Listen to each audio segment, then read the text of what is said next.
ma première question, c'est un peu par rapport à la confusion qui existe en fait dans les églises, dans les assemblées. C'est par rapport aux songes et aux visions. Alors, ma première question, c'est quelle différence y a-t-il entre un songe et une vision? Ma deuxième question, comment les prendre? Parce qu'aujourd'hui, les visions, j'ai l'impression, voilà, dans ce temps-là, les visions prévalent sur la parole et on s'appuie plus sur ce qu'on reçoit en dormant que sur ce qui est écrit. Alors, si tu peux un peu nous éclaircir par rapport à bah voilà, ça justement. Oui, effectivement, nous sommes dans une génération où il y a beaucoup de confusion et on est dans Amos, hein, chapitre, voilà, Amos chapitre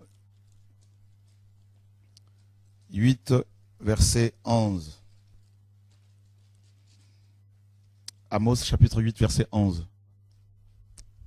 Amos 8 au verset 11 qui dit: Voici les jours viennent, dit le Seigneur l'Éternel, où j'enverrai la famine dans le pays, non pas la disette du pain et la soif de l'eau, mais la faim et la soif d'entendre les paroles de l'Éternel. Voilà. Et on est ici dans une... nous sommes au 8e siècle avant Jésus-Christ et le prophète Amos va parler du temps messianique, donc c'est-à-dire de la naissance de l'Église à la fin de temps, à la fin de ce monde organisé. Et Amos a prédit des choses qui allaient arriver. Et ici, il nous dit que justement, il va y avoir, qu'il allait avoir justement la faim et la soif de la parole de Dieu. C'est-à-dire littéralement, la vraie parole allait disparaître. Et je crois personnellement que nous sommes de cette génération justement et où la parole est devenue rare. Et cette parole, donc l'évangile pur, l'évangile vrai, l'évangile véritable, donc Christ, Yeshua, Jésus-Christ de Nazareth, est au centre. Et le centre, cet évangile a disparu. Cet évangile qui annonce le retour du Seigneur, qui annonce, qui proclame le retour au fondement apostolique, au fondement biblique. Et elle a été, cette parole, remplacée par malheureusement plusieurs doctrines, et notamment des traditions d'hommes, tout ça, et y compris aussi, comme tu l'as souligné, des visions et des songes, des prophéties, des révélations. On entend beaucoup le mot révélation, vision, songe, que des gens reçoivent ici et là. Et, mais qu'est-ce que la parole de Dieu nous dit? Malheureusement, les expériences, donc vision, prophétie, vision, songe, tout ça, miracle, sont souvent, les amis, mis sur le même pied d'égalité, voire au-dessus de la parole, n'est-ce pas? Et alors, donc, si les visions et les songes sont fréquentes, les visions et les songes sont fréquents aujourd'hui, c'est parce que la parole de Dieu se fait rare. Et qu'est-ce que la parole du Seigneur nous dit? Et nous sommes dans Deutéronome chapitre 13. Deutéronome chapitre 13. Et est-ce que tu peux, s'il te plaît, David, nous lire à partir du verset 1er? Deutéronome chapitre 13 au verset 1er. S'il s'élève au milieu de toi un prophète ou un songeur qui t'annonce un signe ou un prodige, et qu'il y ait accomplissement du signe ou du prodige dont il t'a parlé en disant: Allons après d'autres dieux, des dieux que tu ne connais point, et servons-les. Tu n'écouteras pas les paroles de ce prophète ou de ce songeur, car c'est l'Éternel votre Dieu qui vous met à l'épreuve pour savoir si vous aimez l'Éternel votre Dieu de tout votre cœur et de toute votre âme. Vous irez après l'Éternel votre Dieu et vous le craindrez. Vous observerez ses commandements, vous obéirez à sa voix, vous le servirez et vous vous attacherez à lui. Ce prophète ou ce songeur sera puni de mort car il a parlé de révolte contre l'Éternel, votre Dieu, qui vous a fait sortir du pays d'Égypte et vous a délivré de la maison de la servitude, et il a voulu te détourner de la voie dans laquelle l'Éternel ton Dieu t'a ordonné de marcher. Tu ôteras ainsi le mal du milieu de toi. Voilà. Donc là, nous avons la première mise en garde. Hein. Donc Dieu met en garde son peuple et il dit: s'il s'élève du milieu de toi un prophète ou un songeur, parce qu'il y en avait beaucoup à l'époque, ça ne date pas d'aujourd'hui, mais c'est sûr qu'à notre génération, il y a eu une croissance exponentielle des visions et des songes, voilà, aussi bien démoniaques que sataniques, charnels. Et voilà. Et Dieu dit: s'il se lève du milieu de toi, donc un prophète ou un songeur, et qui t'annonce des choses qui se réalisent, et que par la suite, il te demande d'aller voir d'autres dieux, c'est-à-dire de te détourner du commandement de Dieu, c'est-à-dire de la parole, des Saintes Écritures, eh bien, même s'il y a eu accomplissement de la prophétie ou du songe, de la révélation de ce prophète ou cette prophétesse, il ne faut pas, n'est-ce pas, suivre cet individu. Donc, vous voyez bien que Dieu nous fait comprendre ici que l'accomplissement des prophéties, des visions, ne doivent en aucun cas annihiler la parole de Dieu. N'est-ce pas? Donc, vous voyez à quel point Dieu place au-dessus des prophéties, des visions, des prophètes, sa parole. N'est-ce pas? Parce que le prophète ici est celui qui vient de la part de Dieu, soi-disant, et celui qui parle. Donc, c'est l'homme de la parole, ou la femme de la parole. C'est ça le ministère prophétique. Et Dieu dit ici que sa parole est au-dessus des prophètes, au-dessus des songes, au-dessus même des accomplissements des prophéties et des songes. Parce que une prophétie qui s'accomplit, n'est-ce pas, peut aussi induire en erreur les enfants de Dieu au point où ils vont suivre le songeur ou le prophète sans vérifier à chaque fois tous ces faits et ces actes à la lumière de la parole, à la lumière de l'évangile. Et Dieu dit qu'un tel prophète, un tel songeur doit être, n'est-ce pas, tué. À l'époque, il devait être lapidé. Donc, voilà. Donc, on voit déjà ici dans Deutéronome 13 que Dieu met au-dessus des prophètes, au-dessus des prophéties et révélations, sa parole. Sa parole, c'est d'abord l'évangile qui doit, n'est-ce pas, que nous devons suivre. Voilà. Ensuite, et nous sommes dans 1 Roi chapitre 13. Nous lisons 1 Roi chapitre 13 à partir du verset 1er.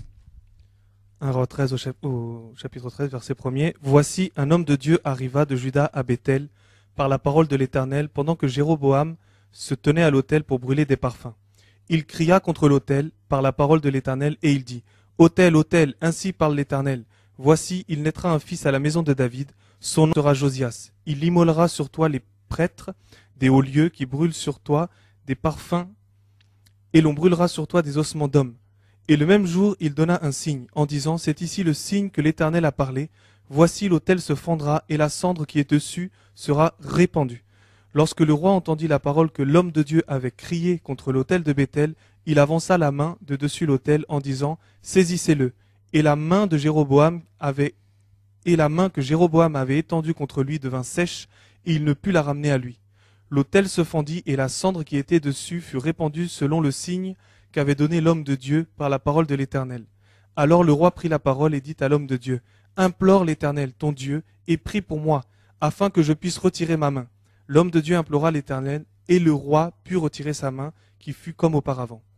Le roi dit à l'homme de Dieu, entre avec moi dans la maison, tu prendras quelque nourriture, et je te donnerai un présent. L'homme de Dieu dit au roi, quand tu me donnerais la moitié de ta maison, je n'entrerai pas avec toi, je ne mangerai point de pain, et je ne boirai point d'eau dans ce lieu-ci. Car cet ordre m'a été donné par la parole de l'Éternel, tu ne mangeras point de pain, et tu ne boiras point d'eau, et tu ne prendras pas à ton retour le chemin par lequel tu seras allé. Et il s'en alla par un autre chemin, il ne prit pas à son retour le chemin par lequel il était venu à Béthel.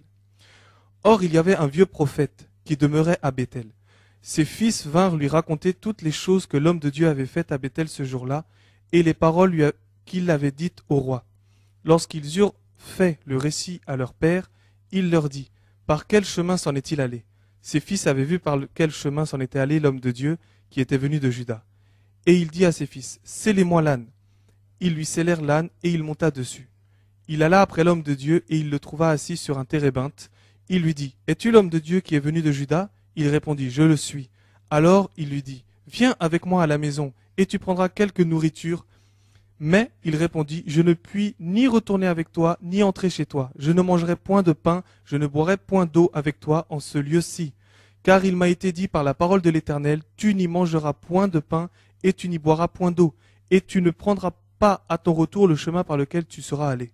Et il lui dit, moi aussi je suis prophète comme toi. Et un ange m'a parlé de la part de l'Éternel, et m'a dit, ramène-le avec toi dans ta maison, et qu'il mange du pain et boive de l'eau. Il lui mentait. L'homme de Dieu retourna avec lui, et il mangea du pain et but de l'eau dans sa maison. Comme ils étaient assis à table, la parole de l'Éternel fut adressée au prophète qui l'avait ramené. Et il cria à l'homme de Dieu qui était venu de Juda. Ainsi parle l'Éternel, parce que tu as été rebelle à l'ordre de l'Éternel, et que tu n'as pas observé le commandement que l'Éternel ton Dieu t'avait donné, parce que tu t'es retourné, et que tu as mangé du pain et bu de l'eau dans le lieu dont il t'avait dit, tu n'y mangeras point de pain et tu n'y boiras point d'eau, ton cadavre n'entrera pas dans le sépulcre de tes pères. Et quand le prophète qu'il avait ramené eut mangé du pain, et qu'il eut bu de l'eau, il scella l'âne pour lui. L'homme de Dieu s'en alla, et il fut rencontré dans le chemin par un lion qui le tua. Son cadavre était étendu dans le chemin, l'âne resta près de lui, et le lion se tint à côté du cadavre. Ok. Donc on peut s'arrêter là. Je pense que beaucoup connaissent cette histoire. Qu'est-ce que nous apprenons ici? Nous apprenons que il y avait deux prophètes, bien sûr, un jeune et un vieux. Le vieux était disqualifié, il n'était plus avec le Seigneur, Dieu n'était plus avec lui. Et le jeune était de la nouvelle génération. Dieu est avec lui, le Seigneur l'utilisait puissamment. Dieu va l'envoyer parler à Jéroboam. Et on voit comment, n'est-ce pas, ce jeune prophète a résisté à la proposition du roi. Il aurait pu se laisser séduire, hein, parce que voilà, donc selon l'homme, quel est cet homme qui n'aimerait pas être à côté d'un roi, n'est-ce pas? À moins que ce soit vraiment un homme de Dieu, une femme de Dieu. Et la parole nous apprend que le roi va lui faire une belle proposition, tout ça, cet homme de Dieu va refuser, n'est-ce pas? Et par contre, Satan va se servir d'un autre prophète, donc de la prophétie, des visions, pour séduire cet homme de Dieu. Et le vieux prophète va, n'est-ce pas, lui proposer de venir manger chez lui, alors que Dieu le lui avait interdit. Et le jeune prophète va quand même résister dans un premier temps, en disant non, Dieu m'a dit de ne pas manger chez quelqu'un, de ne pas, n'est-ce pas, prendre le même chemin que j'ai pris à l'aller et pour le retour. Et le vieux prophète lui dira, moi aussi je suis prophète comme toi, et un ange m'a parlé. Et on a précisé qu'il lui mentait. Un ange m'a parlé. Vous voyez, donc, il va se servir d'une vision mensongère, d'une prophétie mensongère pour atteindre le prophète véritable. Vous voyez? Et c'est terrible. Parce qu'en tant qu'enfants de Dieu, nous avons tendance à faire confiance à ceux et celles qui viennent nous parler de la part de Dieu. À prêter attention à leur vision, à leurs songes, à leur doctrine, parce qu'on se dit, bon, ils parlent de la part de notre Dieu. Donc il y a la crainte, hein, de ne pas décevoir le Seigneur, de ne pas se rebeller. Donc on va prêter attention aux prophéties, aux visions, et très souvent, on va se faire avoir. Et là, justement, le jeune prophète va se faire avoir. Et le vieux prophète lui mentait parce qu'il était certainement jaloux, étant donné que Dieu n'était plus avec lui. Et malheureusement, le jeune prophète va céder. Au lieu de rester ferme, et fidèle à la parole qu'il avait reçue du Seigneur, non, il va céder. Et la suite, c'est quoi? C'est la mort. Parce que la désobéissance à la parole du Seigneur, mes amis, provoque la mort. Voilà, donc il va mourir. Et puis voilà comment son ministère va prendre fin. Vous avez vu, hein, donc le vieux prophète, il a dit clairement, un ange m'a parlé. Un ange, un messager m'a parlé. Dieu m'a parlé. Dieu m'a dit. J'ai vu en vision. Je dormais, j'ai eu un songe. Dieu m'a dit. Dieu m'a amené au ciel, en enfer. Des prophéties comme ça, mes amis, sont légion à l'heure actuelle. Et quitte à vous maintenant, enfants de Dieu, d'être assis dans la saine doctrine, n'est-ce pas, pour ne pas vous laisser avoir par ces charlatans. Alors, écoutez bien, David, et voilà. Et qu'est-ce qu'on apprend ici, Nicolas et David, et vous qui nous suivez? Paul va se servir de cette histoire, certainement, pour avertir les Galates, hein, dans Galates chapitre 1er, et à partir du verset 7 jusqu'au verset 9.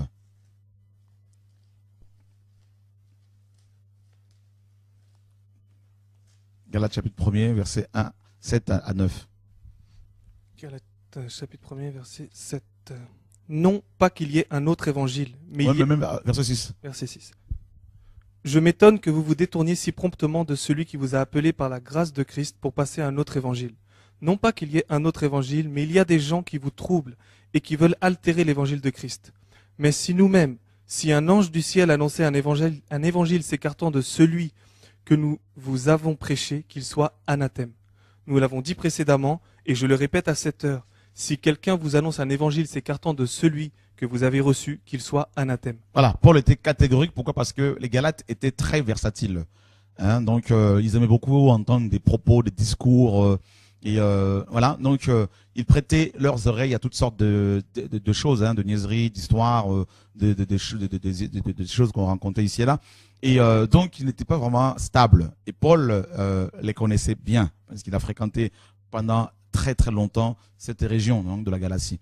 Et qu'est-ce qu'il va faire? Paul va apprendre que les Galates avaient abandonné l'évangile véritable au profit, n'est-ce pas, des traditions d'hommes. Et parce que des faux prophètes, des judaïsants, donc des docteurs qui étaient bien sûr originaires de la Judée, étaient arrivés en Galatie et avaient enseigné des choses qui n'avaient ni tête ni queue, notamment certaines pratiques mosaïques qu'ils imposaient aux Galates. Et Paul, n'est-ce pas, il va être étonné en disant que qui vous a envoûté, qui vous a ensorcelé, qui vous a fasciné.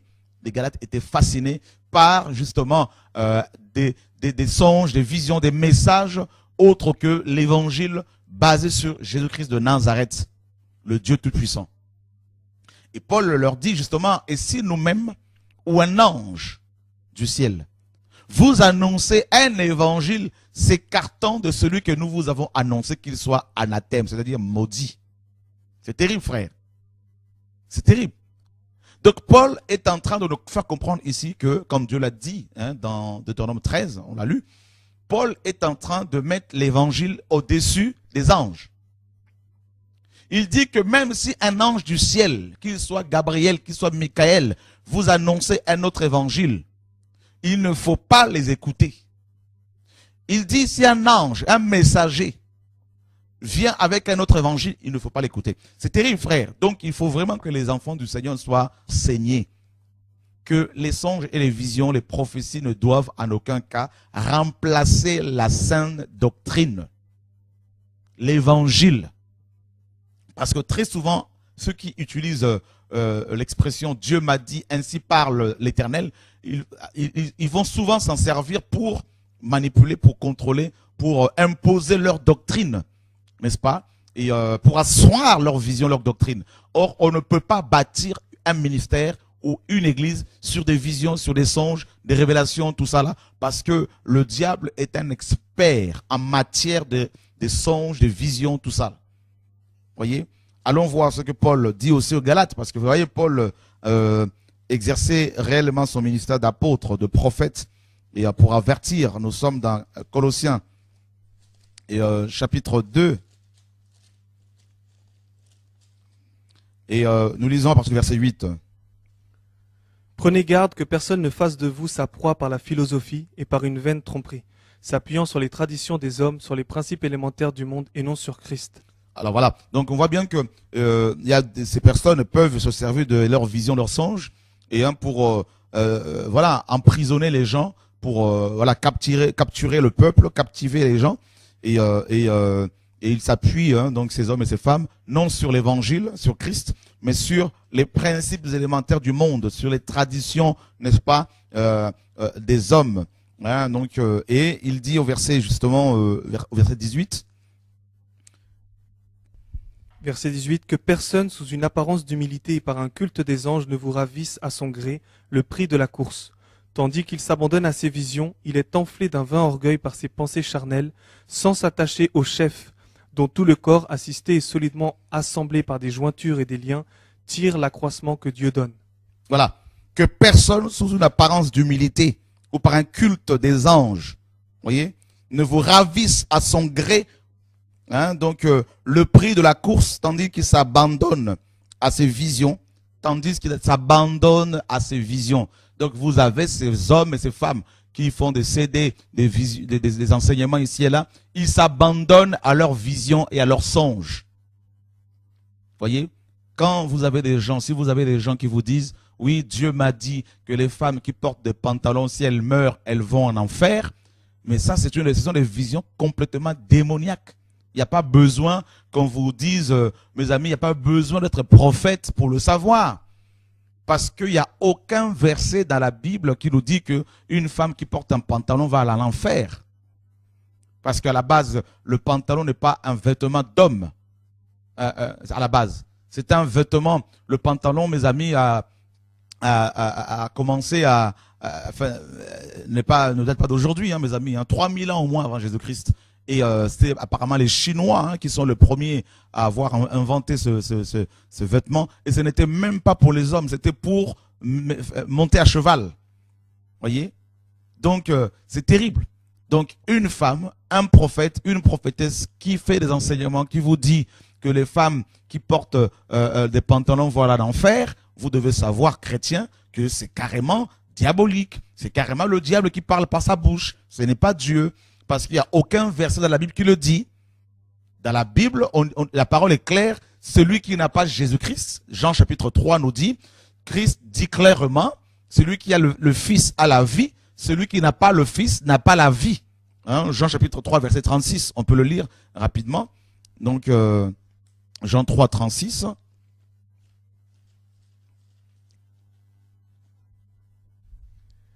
Celui qui croit au Fils a la vie éternelle. Celui qui ne croit pas au Fils ne verra point la vie, mais la colère de Dieu demeure sur lui. Voilà, celui qui croit. Donc, il est question de la foi.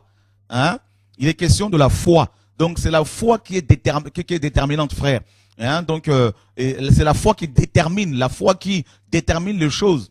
Et celui qui a foi en Dieu et qui le confesse, qui le manifeste, qui vit cette foi dans le quotidien, qui va aimer son prochain, qui va craindre Dieu, qui va prier pour ses ennemis, qui va obéir au Seigneur, eh ben, celui-là a la vie éternelle, comme 1 Jean 5 le dit. Celui qui est le Fils de Dieu a la vie éternelle. Celui qui n'a pas le Fils de Dieu n'a pas la vie éternelle. Donc, vous voyez, c'est la foi en Dieu, au nom de Yeshua, en Yeshua qui sauve. Donc, ce n'est pas le fait de porter le pantalon ou pas. Une femme qui met un pantalon serré dans le but de séduire les hommes, nous savons que là, dans son cœur, il y a une semence de destruction. Donc, c'est pas une femme de Dieu. Un homme qui s'habille sexy pour séduire les femmes, nous savons qu'à la base, c'est le cœur qui est tortueux, qui est malade, qu'il faut soigner. Donc, les personnes comme ça qui veulent détruire les autres par la séduction ne sont pas de Dieu. On est d'accord, ne sont pas sauvés. Mais de là à dire qu'une femme, hein, on était en enfer, qu'on a vu que Dieu, on a vu des femmes, quelqu'un qui dit qu'il était en enfer, qu'il a vu des femmes en enfer parce qu'elles portaient des pantalons ou parce qu'elles portaient des mèches, des tresses. Mais attendez les amis. Attendez, nous sommes d'accord que les cheveux naturels de certaines femmes, des femmes qui sont comme les brésiliennes, qu'on appelle les brésiliennes, qui sont portées par des femmes, surtout des femmes africaines, parce qu'elles en prennent des cheveux, hein, les cheveux crepus, et souvent ça se casse, leurs cheveux naturels. Donc ces femmes qui portent ces cheveux naturels peuvent attraper des choses, on le voit. Mais les mèches synthétiques, tout ça, là, frère. Une femme qui porte des mèches synthétiques naturelles, simples, tout ça, là, discrètes, vous allez lui dire que si elle meurt, elle va en enfer. Mais ça, ce n'est pas une doctrine du Seigneur. C'est carrément le diable qui envoie ses prophètes et ses prophétesses. Ce n'est pas Dieu. Ça, c'est pour semer la confusion. C'est pour, mes amis, annihiler l'œuvre de la croix. Parce que on ne va pas en enfer parce qu'on porte un bout de tissu ou parce qu'on porte un bout de cheveux. On va en enfer parce qu'on n'a pas foi en Dieu, parce qu'on ne respecte pas, mes amis, sa parole. Il n'y a aucun verset dans la Bible, de Genèse à Apocalypse, où il est question, mes amis, des personnes qui vont en enfer parce qu'elles portent des pantalons, parce qu'elles portent des cheveux. Tout ça, là, ce sont des visions complètement démoniaques. J'ai une question justement par rapport au fait d'aller en enfer. Il y a des mêmes personnes qui disent que le fait de ne pas donner la dîme, ça emmène en enfer. Ok. Qu'est-ce qu'on peut dire par rapport? Pareil, Nicolas, mon frère, si quelqu'un vous dit que parce que vous ne payez pas la dîme, vous irez en enfer, eh ben, c'est aussi une condamnation qu'on met sur vous. Il n'y a aucun verset dans les Saintes Écritures qui nous dit qu'une personne qui ne paye pas la dîme irait, n'est-ce pas, en enfer. Et c'est complètement faux. Donc nous sommes dans Galates justement, chapitre 3. Galates chapitre 3, nous lisons le verset 10 à 13. Galates 3, 10 à 13.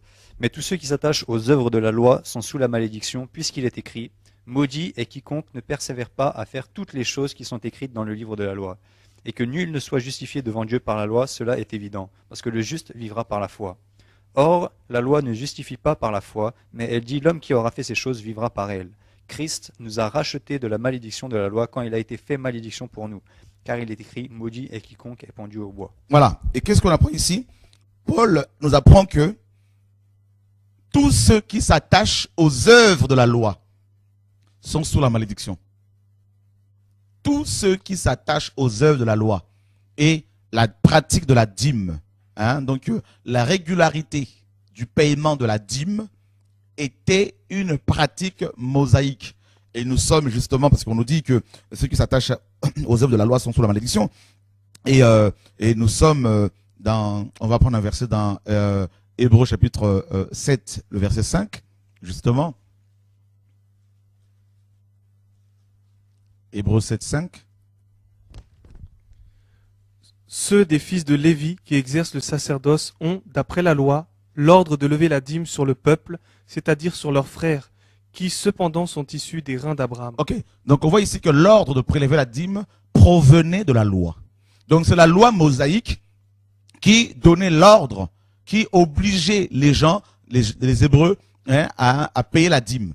Or, Paul nous dit ici que ceux qui s'attachent aux œuvres de la loi sont sous la malédiction. Et il est dit au verset 11, et que nul ne soit justifié devant Dieu par la loi. Cela est évident, Paul le dit. Puisqu'il est dit, le juste vivra par la foi. C'est là, c'est clair. Donc le juste ne vivra pas en refusant de porter de pantalon. Le juste il n'est pas dit que le juste vivra parce qu'il refuse de porter le pantalon ou parce qu'il refuse de porter des mèches ou homme ou femme, mais parce qu'il a la foi. La foi est spirituelle. D'accord? C'est la confiance en Dieu. Et Paul dit, Christ nous a rachetés de la malédiction de la loi, étant devenu malédiction pour nous. Car il est écrit, maudit est quiconque est pendu au bois. Voilà, donc que les enfants du Seigneur ne soient plus condamnés. Donc Paul le dit également dans Romains 8, il n'y a plus de condamnation pour tous ceux qui sont en Jésus-Christ. Voilà, frères et sœurs. Donc soyez délivrés de tous ces mensonges de Satan, tous ces mensonges de l'ennemi. Et là, parce que ceux qui vous obligent à payer la dîme, posez-leur la question, à qui paye-t-il leur dîme? Voilà, donc que le Seigneur soit béni, que Dieu nous garde. Alors si c'est possible, l'équipe va nous balancer quelques images de ces prophétesses, ces prophètes qui aiment aussi s'habiller en blanc, qui ont une tenue spécifique pour faire peur aux gens. Voilà, donc là nous avons une belle image de ces prophètes. C'est des sectes souvent qui viennent aussi de l'Afrique de l'Ouest, même l'Afrique centrale. Donc c'est des gens qui s'habillent souvent en blanc. Donc méfiez-vous des gens qui s'habillent en blanc, haut blanc, bas blanc, le mouchoir ou le foulard blanc. Ils sont sur Internet, ces hommes et ces femmes. Et ils donnent beaucoup de visions, beaucoup de songes, comme quoi ils étaient en enfer. Et Dieu leur a parlé. Et ces femmes font mettent beaucoup de confusion dans les cœurs de femmes qui ne sont pas enseignées. Et c'est souvent les femmes qui sont leurs victimes. C'est pour cela, mes amis, mes frères, vous les hommes, soyez des hommes dignes de ce nom et veillez sur vos femmes pour ne pas qu'elles tombent sous le charme, sous la confusion de ces femmes séductrices. Qui ne sont même pas, mes amis, soumises à leur mari, et comme la parole le dit. Donc, je comprends pourquoi Paul aussi avait dit que les femmes se taisent dans les assemblées. Parce que, honnêtement, je peux vous assurer, frères et sœurs, ce n'est pas que j'ai quelque chose contre les femmes. Au contraire, nous encourageons les femmes qui aiment le Seigneur, tout comme les hommes. Mais la plupart des prophétesses, des femmes prophétesses, la plupart, elles sont à côté de la plaque parce qu'elles ont des songes et des visions à tous azimuts et elles débitent toutes sortes de visions, de songes, d'enseignements erronés et elles ont souvent sous leur giron, mes amis, sous leur contrôle, plusieurs autres femmes qu'elles contrôlent et c'est terrible. Elles font des dégâts incroyables et il faut vraiment veiller, vérifier dans les Écritures comme les Béréens dans Actes chapitre 17. Ils examinaient dans les Écritures les enseignements de Paul. Voilà, donc quelle que soit l'onction que Paul avait, mais les Béréens étaient profondément attachés aux Écritures. Voilà, que Dieu soit béni, chrétien, que ce soit prophète ou prophétesse, apôtre ou docteur, qui viennent vous voir avec des visions et des songes sur vous, sur vos familles, vos maris, votre avenir. Veillez pour ne pas vous laisser séduire par ces belles prophéties, belles visions que ces hommes et ces femmes ont sur vous. Voilà. Dieu parle, c'est vrai, comme Job 33 le dit, hein, en songe, en vision, mais il faut toujours les vérifier dans les Écritures. Voilà.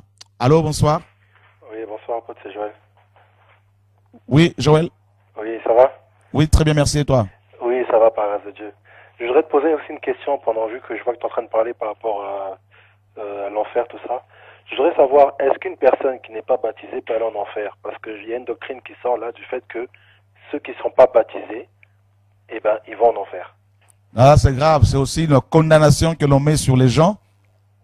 Et le Seigneur a dit dans Marc chapitre 16, verset 15, « Allez et prêchez la bonne nouvelle à toute la création. Celui qui croira et qui sera baptisé sera sauvé. » Mais il n'est pas question ici du baptême d'eau. Le baptême d'eau est une recommandation du Seigneur. Donc on est d'accord, il n'y a pas de souci à cela, on le fait, on le pratique. Mais il est question dans Marc 16 là-bas du baptême du Saint-Esprit. Pourquoi?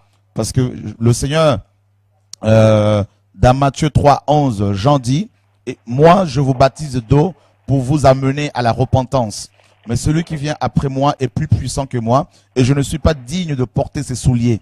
Lui, il vous baptisera du Saint-Esprit et de feu. » Donc, le Seigneur parlait du baptême du Saint-Esprit et de feu. C'est pour cela que quand l'Église est née, les 120 Galiléens étaient baptisés du Saint-Esprit et de feu, n'est-ce pas? Et le baptême du Saint-Esprit, et selon 1 Corinthiens 12, 13, Paul dit notamment que nous avons tous en effet été baptisés dans un seul esprit pour former un seul corps. C'est Christ qui administre ce baptême. Et c'est la nouvelle naissance. C'est la naissance d'en haut. C'est la conversion, c'est la repentance.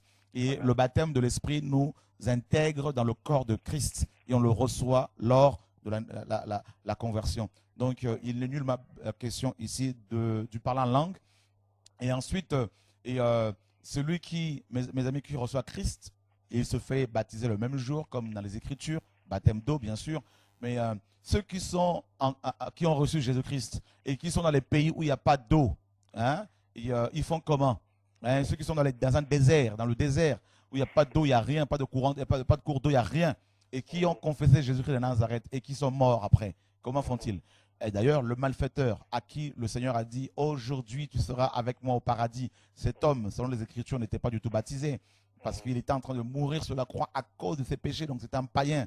Et le Seigneur lui dit, aujourd'hui tu seras avec moi au paradis. Donc, alors il faut vraiment veiller à toutes ces doctrines qui, mes amis, font des dégâts ici et là. Et nous devons revenir à la parole. Donc le baptême d'eau, mes amis, est biblique. Mais de là à dire qu'une personne qui ne l'a pas reçu va en enfer, c'est du mensonge. C'est Satan qui condamne les frères. Amen. Merci beaucoup. Voilà, que Dieu soit béni. Au revoir, Joël, mon frère. Alors, est-ce qu'on peut balancer une autre image un peu de ces prophètes, prophétesses habillés en blanc? Et vous savez, la couleur blanche est souvent utilisée pour, séduire, hein, parce que les gens ont tendance à être attirés par tout ce qui est éclatant, tout ça, et ça cache un peu, mes amis, ça cache même beaucoup, et l'hypocrisie, les rapines, et le serpent qui derrière de tout ça là, c'est des couvertures. Voilà, ces femmes qui sont habillés en blanc, ils sont pas tous mauvais et méchants, mais beaucoup sont ignorants, beaucoup se font avoir. Mais voilà, il faut faire très attention, comme Tite le dit également, Paul le dit dans 2 Timothée chapitre 3 verset 5 et 2 Timothée chapitre 3 verset 5 et voilà. Ayant l'apparence de la piété, mais reniant ceux qui en fait la force. Ayant l'apparence de la piété, mais reniant ceux qui en fait la force. Éloigne-toi de ces hommes-là, Paul dira. Voyez? Donc, voilà, donc ils ont l'apparence de la piété, parce qu'ils sont habillés en blanc, elles sont habillées en blanc, ces prophétesses, elles sont couvertes, voyez? Et de plus en plus de femmes vont se couvrir parce qu'elles pensent qu'elles vont aller comme ça au ciel. Mais c'est grave, ce n'est pas un bout de tissu qui va vous sauver, frère, sœur, non. C'est la foi en Jésus. Voilà. Que Dieu nous garde. Il faut que les gens soient enseignés. Il faut que la saine doctrine soit, mes amis, enseignée correctement. Allô, bonsoir. Bonsoir. Oui, ce serait pour poser une question en fait. Oui. Donc, parce que comme vous avez expliqué tout à l'heure, au niveau des faux cheveux, etc., c'est pas biblique, c'est pas une doctrine c'est pas une doctrine qui vient de Dieu, c'est pas parce qu'on porte des faux cheveux qu'on ira en enfer. Ça, on est bien d'accord. Mais par exemple, pendant les réunions de réveil, puisque il y a un peu de confusion, enfin, je comprends pas vraiment. Pendant les réunions de réveil, des fois, quand vous faites des délivrances, eh ben, il y a des personnes qui ont des cheveux et vous leur dites de retirer les cheveux. J'aimerais avoir un petit éclaircissement là-dessus pour savoir est-ce que ça pouvait les emmener en enfer ou c'est pas pour ça qu'ils sont possédés ou c'est comment? Très bonne question. Merci pour cette question qui peut éclairer beaucoup de frères. En fait, il y a deux types de cheveux. Il y a des cheveux naturels et des cheveux synthétiques. Les cheveux naturels, vous savez, il y a eu un reportage sur Arte, donc une chaîne française, hein, il y a la franco-allemande, et un reportage que vous pouvez retrouver sur, je pense, hein, Internet et sur YouTube, et qui faisait allusion justement aux femmes indiennes qui consacraient leurs cheveux, qui ne se faisaient pas raser, hein, coiffer pendant des années pour garder leurs cheveux et les offrir à Shiva, alors à plusieurs autres divinités, hein, donc indiennes, et dans des temples hindous, tout ça. Et ces cheveux sont ensuite travaillés et revendus en Europe, ici et là. Et ces cheveux, à la base, qui sont naturels et consacrés aux démons, sont malheureusement portés par plusieurs femmes, notamment des femmes africaines, il y a aussi des femmes européennes, hein. Et voilà. Et malheureusement, il y a des puissances occultes derrière. Donc, ça ouvre des portes aux démons. Et on a des cas comme ça, effectivement, pendant la prière, où on a vu des femmes possédées et dont les démons ne voulaient pas justement sortir parce que ces femmes avaient des objets qui appartenaient à ces esprits. Donc, et comme le Seigneur disait dans Jean 14, 30, le prince de ce monde vient et il n'a rien à moi, rien à moi. Voilà, donc, si on a des choses qui appartiennent à l'ennemi, il a des droits, hein, sur nous après. Donc, c'est pour cela que on demande à ces femmes justement de se débarrasser de ces cheveux. Et une fois qu'elles le font, une fois que c'est fait, les démons naturellement s'en vont. Et ces femmes peuvent avoir des cheveux synthétiques, tout ça, c'est pas un problème. Et donc, juste pour éclaircir vraiment les choses, donc on ne faut pas en faire une doctrine, que ce soit même quand c'est des cheveux naturels, enfin des faux cheveux naturels, faut pas en faire une doctrine ou non. C'est au cas par cas ou c'est comment? Non, mais de toute façon, de manière globale, on sait que quand c'est des cheveux des femmes consacrées à des divinités, notamment par rapport à ce reportage qu'on a vu, forcément il y a des puissances parce qu'on a consacré ces cheveux aux divinités. Donc, et on a des cas concrets, on a des cas, d'ailleurs tu l'as mentionné, et ces femmes possédées ont prié pour elles, les démons ne sortaient pas, et une fois qu'elles ont enlevé leur mèche, elles ont été délivrées. On a eu le cas d'une jeune fille de 16 ans, possédée par un démon, et le démon ne voulait pas partir. Donc, on a prié, et Dieu nous a parlé, hein, qu'il fallait qu'elle enlève ses cheveux. Et une fois que ça a été fait, le démon était sorti. Et ses parents, hein, nous ont dit après qu'à la maison, cette jeune fille disait, leur disait, maman, papa, il faut m'enlever mes cheveux parce que je sens que ces esprits ont un rapport avec ses cheveux. Donc voilà. Donc maintenant, de là à faire une doctrine pour dire qu'une femme qui porte des mèches va aller en enfer, ça c'est grave. Ça c'est condamner les gens. Il n'y a aucun verset qui le dit. Paul n'a pas enseigné là-dessus. Paul, Pierre, tout ça, ont parlé effectivement de la tenue décente que doivent porter les femmes qui font profession de servir le Seigneur et ne pas se parer des tresses, tout ça. Mais il faut comprendre aussi le contexte ici. C'était des femmes, notamment juives, qui avaient des longs cheveux, hein, donc aussi. Mais une femme qui a des problèmes de cheveux et des cheveux qui se cassent et qui va mettre des mèches synthétiques et pas des couleurs, je ne sais pas comment, mais des mèches normales, pas pour séduire tout ça, mais voilà, on ne va pas la condamner et lui dire que si elle continue comme ça, elle va aller en enfer. C'est vraiment, mes amis, remettre en cause l'œuvre de la croix. Donc en gros, parce que aussi j'ai appris là-dessus qu'il y avait aussi les mèches d'origine russe, les femmes russes qui vendaient leurs cheveux, etc. Donc en gros, vaut mieux éviter maintenant. Ça peut apporter, parce qu'on ne sait pas ce qu'ils ont fait avec leurs cheveux, on ne sait pas Voilà. ce qu'ils ont, pourquoi, à quoi ils les ont consacrés. Donc, vaut mieux éviter. Mais maintenant, Et- c'est voilà. Effectivement, vaut mieux éviter parce que quand le Seigneur a dit, le Seigneur disait tous vos cheveux sont comptés.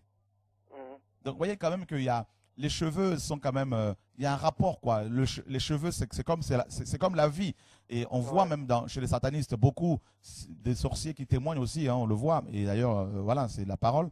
Et Ézéchiel, par exemple, nous dit la parole, était, mes amis, sorti de son corps par le Seigneur, transporté en esprit, et Dieu l'a saisi au niveau des cheveux. Mhm. Voyez, donc, les cheveux quand même ont un rapport avec l'esprit de l'homme, avec la vie de l'homme. Et donc, certains satanistes, pour assassiner, pour sacrifier des vies, ils vont demander des ongles et des cheveux des victimes. Ouais.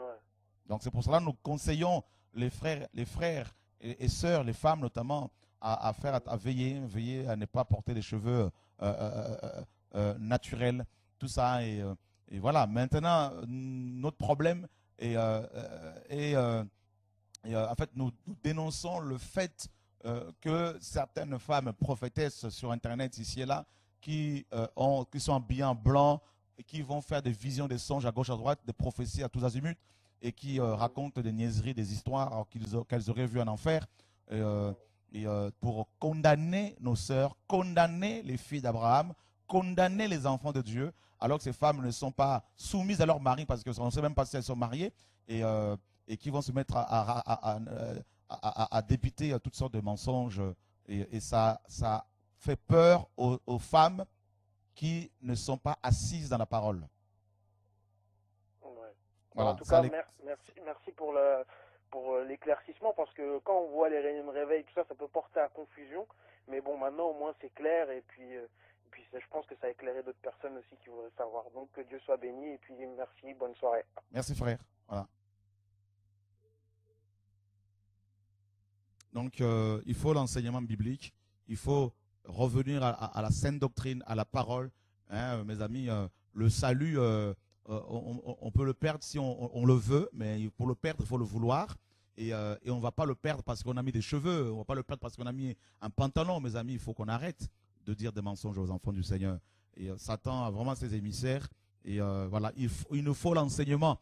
Nous devons revenir à la sainte doctrine, à la parole, hein, au message central, c'est-à-dire Jésus-Christ de Nazareth, le Dieu Tout-Puissant, le Fils de Dieu, le chemin, la vérité et la vie, n'est-ce pas? Donc Père, Fils et Saint-Esprit, la sainte doctrine, la parole véritable. Voilà, donc je ne sais pas, voilà, on a quelqu'un d'autre en ligne. Je ne sais pas si vous avez d'autres images, hein, l'équipe technique. Ok, bonsoir. Bonsoir. Oui, je suis la sœur Anne. En fait, j'appelle toujours par rapport à la question des cheveux, sur les cheveux naturels, en fait, ou les mèches et tissages, qui peut être d'origine naturelle ou synthétique. En fait, je voulais vraiment apporter un témoignage que j'ai vécu chez moi par rapport à ça, parce que je mettais des synthétiques sur ma tête, et j'en mettais pas tout le temps, mais j'en ai dû porter 4, je peux même les compter. Et quand j'ai reçu la vérité, j'ai eu la révélation de Dieu chez moi, et par la suite il a commencé à me délivrer de beaucoup de choses, et j'ai fait un songe où il m'a fait cracher, j'ai vomi tous ces paquets, en fait, tout ce que j'avais mis sur ma tête, j'en ai vomi, en fait, et de là le Seigneur m'a fait comprendre, en fait, que c'est mieux de rester naturel. Donc c'est par rapport au jeune homme qui a appelé, je sais pas, moi je pense que les chrétiennes, des femmes qui servent Dieu, en tout cas comme le dit la parole, de s'habiller décemment, de ne pas se parer de tresses, de toutes ces choses-là, des cheveux tressés, toutes ces choses, parce que le diable en fait s'en sert pour nous détruire. C'est vraiment si elles peuvent, à la limite, si elles ont la possibilité d'être naturelles, parce que moi je sais que le Seigneur, quand il m'a délivré, c'est le message qu'il m'a donné. Donc, ok, alors je suis d'accord avec toi. Maintenant, le danger vient, ma sœur, quand on commence à prendre son expérience personnelle, quand on se sert de sa propre expérience et qu'on en fait une doctrine qu'on va imposer à tout le monde. Tu vois le danger? Tout à fait. Je prends un autre exemple. Et il y a Paul dit par exemple, quelqu'un considère que tous les jours sont que les jours sont égaux. Que Dieu soit béni, il le dit dans Romains 14. Et quelqu'un d'autre va estimer les jours, il va considérer un jour en particulier comme le Shabbat. Et Paul dit que ben, qu'il fasse comme il entend. Mhm. Il dit également, quelqu'un d'autre dira que, bon, moi, je préfère manger de la viande. Quelqu'un d'autre dira, non, moi, la viande, c'est pas ça, je vais plutôt manger des légumes. Paul dit que chacun ait une pleine conviction. Mhm. Maintenant, celui qui va considérer un jour en particulier, comme le Shabbat, et qui va vouloir l'imposer à tous les chrétiens, il crée une doctrine et il va condamner les autres. Tout à fait. Et Tout à fait. celui qui ne veut pas manger de la viande, qui préfère manger que des légumes, s'il ne fait pas attention, il peut en faire une doctrine au point de l'imposer à tout le monde. Tout à fait. Un autre exemple, nous sommes d'accord que nous devons être naturels. Et ça, c'est le retour à la parole. Nous devons être naturels, et c'est-à-dire revenir au Seigneur, ne pas avoir comment dire, beaucoup de choses sur soi, plein en fait, tout ce qui est extravagance, tout ce qui est or, enfin, voilà, tout ce qui est extravagance. Maintenant, il y a une femme à qui Dieu va demander, par exemple, de ne pas mettre des mèches, même pas de mèches, même pas un tout petit peu, des mèches synthétiques, hein, j'entends par là. Parce que Dieu sait que cette femme est tellement, par rapport à son passé, peut-être que son passé était cette femme aimait beaucoup séduire, aimait beaucoup s'attacher, accorder beaucoup d'importance à son apparence, à son accoutrement pour séduire. Et peut-être que Dieu sait que c'est une faiblesse pour cette personne-là, étant devenue chrétienne aujourd'hui, c'est une faiblesse. Satan peut se servir de ça pour détruire les autres. Alors Dieu va lui dire, ne meurs rien. Comme un homme alcoolique qui a vécu pendant des années dans l'alcool et qui va se convertir, Dieu peut lui dire de ne plus boire d'alcool, de ne plus boire de vin. Parce qu'il sait que, même s'il est devenu chrétien, ben, Satan cherchera toujours à l'atteindre par l'alcool. Et Dieu peut dire à cette personne, ne bois plus aucune goutte d'alcool. Et maintenant, si cette personne ne fait pas attention, elle peut généraliser sa propre expérience au point de condamner les autres. C'est ça le danger que nous décrions justement, qu'il faut éviter. Oui, tout à fait. Je suis d'accord vraiment par rapport à ça. C'est juste vraiment, je généralise pas, mais enfin, je veux juste te dire parce qu'en fait, j'ai entendu beaucoup de chrétiens, enfin, de jeunes personnes, de jeunes filles qui disaient que ben non, en fait, Dieu dans sa parole, il a pas. Donc moi, je pense que je peux mettre ce que je veux sur ma tête, Dieu, il comprendra. Donc non, ça, ça, nous sommes d'accord. Ça, c'est pas une manière de parler quand on est chrétien. Dieu n'a pas, Voilà. Dieu ne c'est pas que Dieu va nous comprendre. Nous devons nous soumettre à ce que Dieu nous demande. Je vais prendre un autre exemple. Dieu va te demander de prier de minuit à 3 heures du matin, par exemple. Parce qu'il sait que il sait que l'ennemi veut t'atteindre dans ces heures-là, pendant ces heures-là. Et il va te demander de veiller. Maintenant, toi, si tu n'es pas prudente, tu peux te dire, ah, donc si Dieu me l'a demandé, donc si c'est bon pour moi, c'est bon pour tout le monde. Et je veux généraliser cela à tout le monde. Et tu en fais une doctrine. Et du coup, les frères et sœurs qui travaillent, comment on va dire, de 4 heures du matin à 10 heures, vont se sentir condamnés parce qu'ils ne pourront pas veiller, ils ne pourront pas prier de 3 heures à 4 heures de minuit à 3 heures du matin parce qu'il faut qu'ils se reposent. Et ils se sentent condamnés.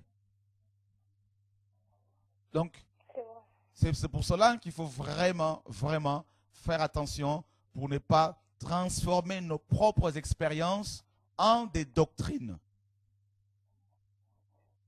D'accord.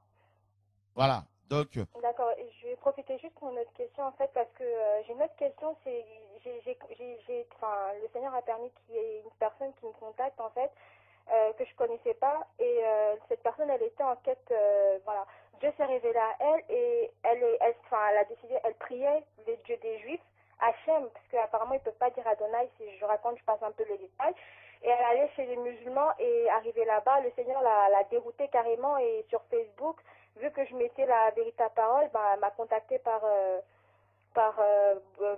Messenger et à ce moment je l'ai appelée, j'ai discuté avec elle et elle veut se convertir parce que les Juifs, selon les Juifs, elle dit qu'elle va accepter le Dieu des Juifs et elle ne veut pas Jésus. Donc je voulais savoir en fait, je comprends, enfin je vais expliquer que Jésus en fait c'est rien d'autre que Yeshua, c'est rien d'autre que Yahweh. De la Bible, en fait, de l'ancienne alliance, et juste que Yeshua veut dire Yahweh salut, et elle est en train de chercher en fait une forme de délivrance, parce elle se dit possédée, et donc elle dit, bah, si Jésus viendra sauver les Juifs, pourquoi moi je pourrais pas aller dans le judaïsme, après moi aussi j'attends mon salut?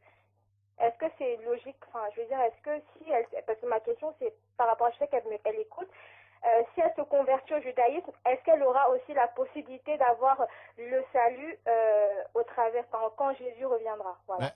C'est simple. Il faut lui dire, comme il préfère Hachem. Parce que Hachem veut dire simplement le nom. Hein. Et, mais le problème, c'est que si tu dis tu appelles quelqu'un le nom, personne ne va te répondre. Tout à fait. Donc, maintenant, comme elle préfère Hachem, eh ben, il faudrait lui demander de dire à Hachem de la délivrer. Voilà. Donc, on ne peut pas demander à vouloir avoir le beurre et l'argent du beurre. Donc, c'est ce que je lui ai dit. Voilà, il faut être catégorique avec les gens. Si elle ne veut pas de Jésus-Christ de Nazareth, eh ben, tu lui dis que tu ne peux rien pour elle. Voilà, c'est ce que je lui ai dit. Donc, tu sais qu'elle écoute, parce que je lui ai donné quand même, je lui ai dit d'écouter les enseignements. Donc, je pense que là, maintenant, enfin, j'espère en tout cas par la grâce de Dieu qu'elle sera touchée et que voilà. Que Dieu soit béni. Continue à prier pour elle. C'est Dieu qui convainc, c'est l'Esprit qui nous convainc, comme tu le sais. Ok, merci bien mon frère, bonne soirée à vous et Merci. que Dieu vous bénisse sur le plateau. Merci, au revoir. Voilà, chrétiens, faisons attention pour ne pas faire de nos expériences personnelles des doctrines. Et voilà. Donc, alors on allait pas me dire, mais oui, mais quand tu dis que les gens ne doivent pas mettre des photos sur leurs albums, ça c'est une expérience personnelle. Ben non, ça, c'est un chantre, un adorateur et celui qui ne se montre pas, il se cache. Donc voilà, on n'a pas vu dans la Bible les gens se mettre en avant, ceux qui servaient le Seigneur, et ils étaient plutôt, mes amis, cachés.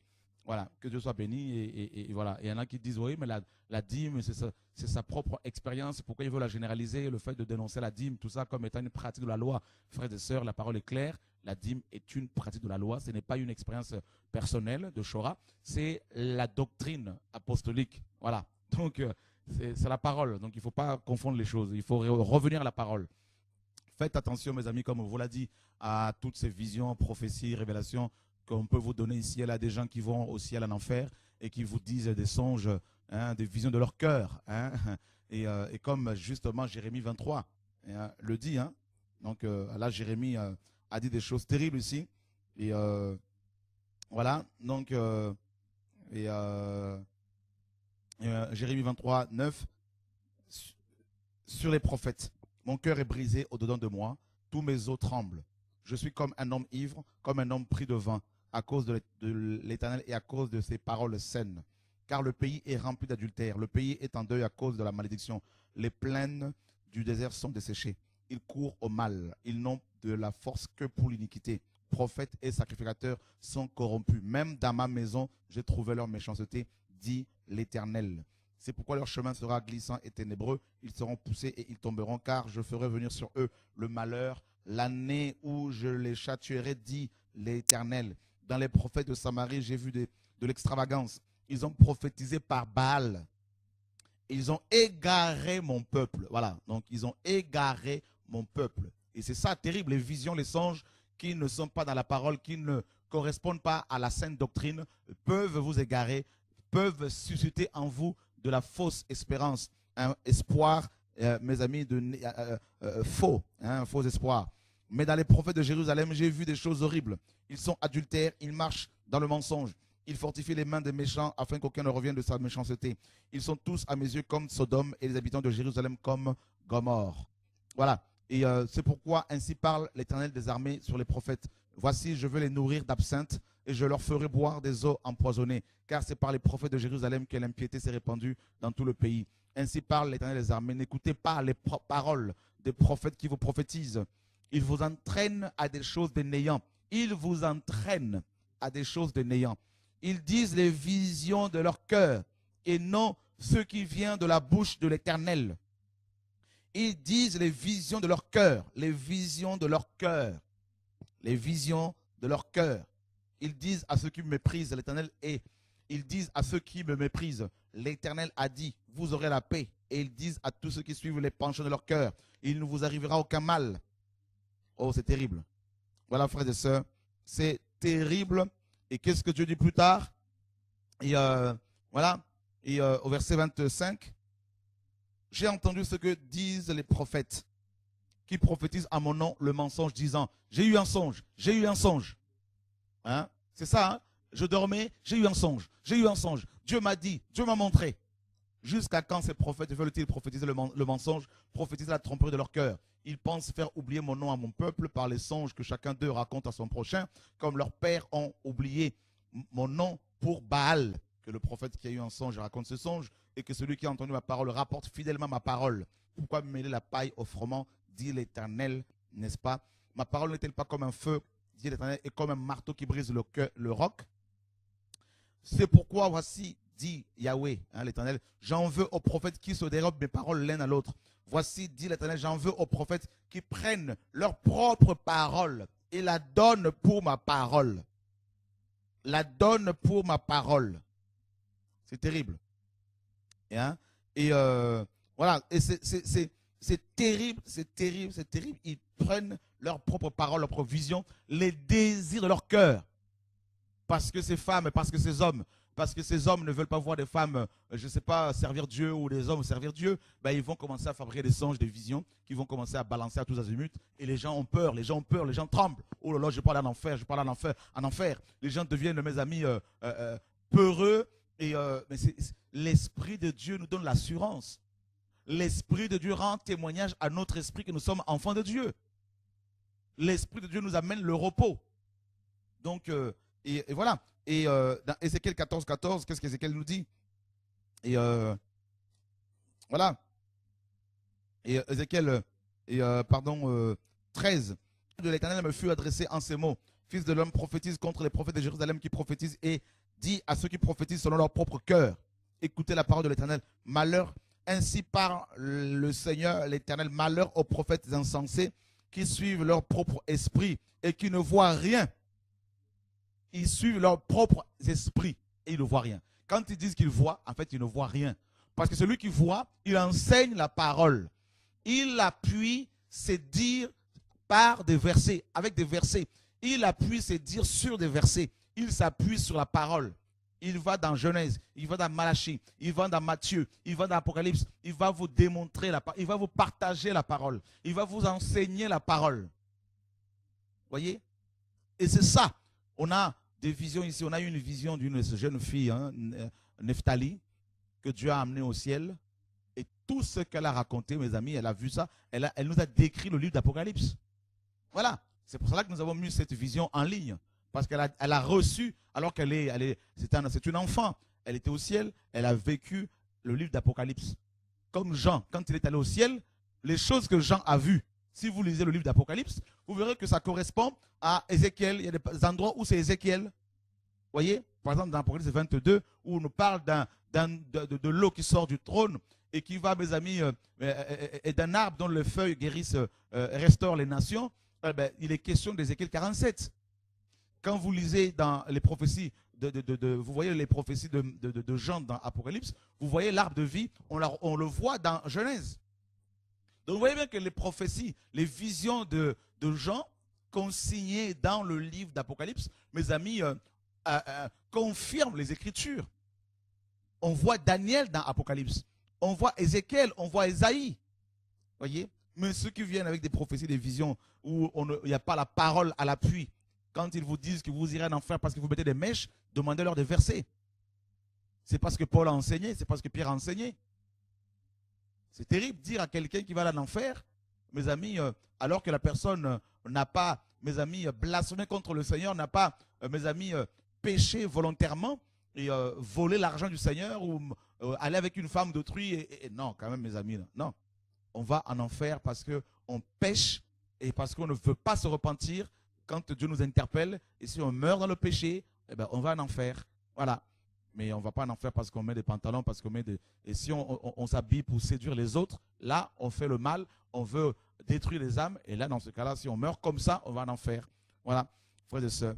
Donc, Ézéchiel a décrié également dans Ézéchiel 13 les faux prophètes, hein, donc voilà, qui suivent leur propre esprit, hein, nous dit les Écritures, nous disent les Écritures. Vous appelez pour poser vos questions, il n'y a pas de souci. Et l'objectif, ce n'est pas de condamner les hommes, mais de condamner les pratiques, de condamner, mes amis, les œuvres de ténèbres. Voilà. Donc, je ne sais pas s'il y a d'autres questions. Par rapport à la révision de la Bible, par rapport à la révision, il n'y a pas de... Non, ça va? Non, ça va. C'était juste pour appuyer par rapport au songe. D'accord. Ce que dit Ecclésiaste dans Ecclésiaste 5, Ok. qui dit que, donc au 5 verset 2, qui dit que, car, virgule, si les songes naissent de la multitude des occupations. C'est-à-dire qu'on peut aussi recevoir des songes parce qu'on a, voilà, simplement parce qu'on fait plein de choses, parce Bien qu'on sûr. est dans l'activité et on reçoit des choses et peut-être nos préoccupations, à force de fois de se poser la question, on peut en avoir des songes qui ne viennent pas forcément de Dieu et le Effectivement. sortir comme une révélation du Seigneur alors que ça n'en est pas. Et j'ai bien aimé le passage que tu as pris tout à l'heure dans Jérémie justement 23, à ce verset-là, de ce verset 31, lorsqu'il est écrit qu'ils prennent leur propre parole et la donnent pour ma parole. En fait, ces deux mots parole là, ce n'est pas la même chose. Mhm. Le premier, c'est parole en tant qu'organe, la langue bien sûr. Mhm. Et la donne, donc il la prophétise, en fait, c'est Naham, pour ma parole, pour ma révélation, ou pour mon ainsi dit l'Éternel. Mhm. Donc c'est vraiment ces choses-là qui dit que voilà un songe, eh ben ça ne doit pas, comme tu l'as dit tout à l'heure par Mhm. rapport à Amos, être au-dessus de la parole, mais simplement on a eu la parole qui nous suffit et voilà tout simplement. C'est c'est terrible, hein. Donc voilà, donc c'est les visions, les prophéties, tout ça, c'est bien, mais il faut les analyser. Donc à la lumière de la parole, et, il faut toujours les comparer et prendre la parole et vérifier à chaque fois. Voilà. Donc sinon, vous allez vous laisser entraîner ici et là. Je prends un exemple. Si quelqu'un vient me voir pour me dire, oh non, j'ai eu un songe, David est un sorcier. Ok, tu as eu un songe, David est sorcier, d'accord, il n'y a pas de problème. Tu as eu un songe, tu l'as pas fabriqué, tu l'as reçu, ok. Ça peut être, parce qu'il y a trois sources de songes, hein. Il y a Dieu, il y a Satan et les démons. Donc, et très souvent, c'est la chair ou Satan. Voilà. Et quand c'est comme ça, je dirais, écoute, moi, la Bible me dit que je ne dois pas condamner quelqu'un, le traiter de sorcier parce que quelqu'un a eu un songe. Mais je dois regarder aux fruits. Parce que Jésus me dit dans Matthieu chapitre 7, verset 20, hein, donc verset 20, on les reconnaîtra à leurs fruits. Car on reconnaît un arbre à ses fruits. Donc, pour le savoir, je dois approcher la personne pour voir si vraiment sa manière de vivre tout ça est voilà, répréhensible, tout ça. Et sinon, si c'est pas le cas, le songe, je peux le mettre de côté. Voilà. Parce que souvent, on se fait avoir. Je ne dis pas que Dieu ne parle pas comme ça. Il peut parler comme ça alors qu'on n'a pas côtoyé la personne. Dieu peut nous montrer que voilà, un tel est sataniste. Ça peut arriver. Mais pour avoir la confirmation aussi, c'est bien beau de regarder aux fruits comme le Seigneur nous l'a recommandé. Parce que c'est lui qui nous a donné, mes amis, cette manière de procéder pour ne pas nous faire avoir. C'est-à-dire regarder les fruits des uns des autres. C'est important. Le Seigneur disait, si vous ne croyez pas à moi, croyez au moins aux œuvres. N'est-ce pas? Donc les fruits, mes amis, attestent de quel arbre nous sommes. Parce que nous sommes dans une génération de confusion, où il y a de tout. Chacun dit n'importe quoi sur tout le monde. Et donc il y a tellement de calomnies, tellement de choses. Et si vous ne vérifiez pas dans le Seigneur, dans la prière et dans la parole, vous allez vous faire avoir à chaque fois. Allô, bonsoir. Oui, bonsoir, Frère Chora. C'est Andrea du côté de Belfort. Ok. Oui, j'ai une question par rapport à une question qu'on me pose assez régulièrement sur la page Facebook TV de Vie. Donc, je pense que ces personnes sont connectées et qui suivent en direct. C'est toi qui t'occupes de cette page, hein? Oui, c'est moi. Ok. Voilà, donc ils me posent tout le temps, donc en privé, ces questions. Donc, je suis un peu très souvent submergée, mais je réponds selon ce que l'Esprit me dit. Donc, je pense qu'ils sont connectés là. Donc, qu'est-ce que vous pouvez nous dire par rapport aux femmes qui prient sans être voilées, c'est-à-dire sans foulard et tout ça, parce qu'ils disent qu'en fait, c'est une abomination, donc aux yeux de l'Éternel. Ok, ma sœur Andrea. Donc déjà, je tenais à dire merci au Seigneur pour ta vie et à t'encourager, parce que j'ai découvert un jour que TV de Vie avait une page sur Facebook. Et donc, je vois le travail que vous faites avec, enfin, vous tous, hein, qui ouvrez des pages TV de Vie, Radio de Vie, Documos, je ne sais pas, pour diffuser massivement la vérité. Que le Seigneur vous bénisse. Alors, tu m'as dit que ces personnes te contactent pour te dire que les femmes qui prient et qui ne portent pas de foulard sont abominables. C'est une abomination. Pourtant, Ouais. il n'y a aucun verset qui le dit comme ça, qui dit cela. Il n'y a aucun verset qui dit qu'une femme qui ne porte pas un foulard commet une abomination. C'est terrible de parler ainsi parce que c'est vraiment une insulte Ah oui. et, au Seigneur. La conclusion de Paul dans 1 Corinthiens 11 est catégorique. Paul a dit, la chevelure a été donnée à la femme en guise de voile. Voilà.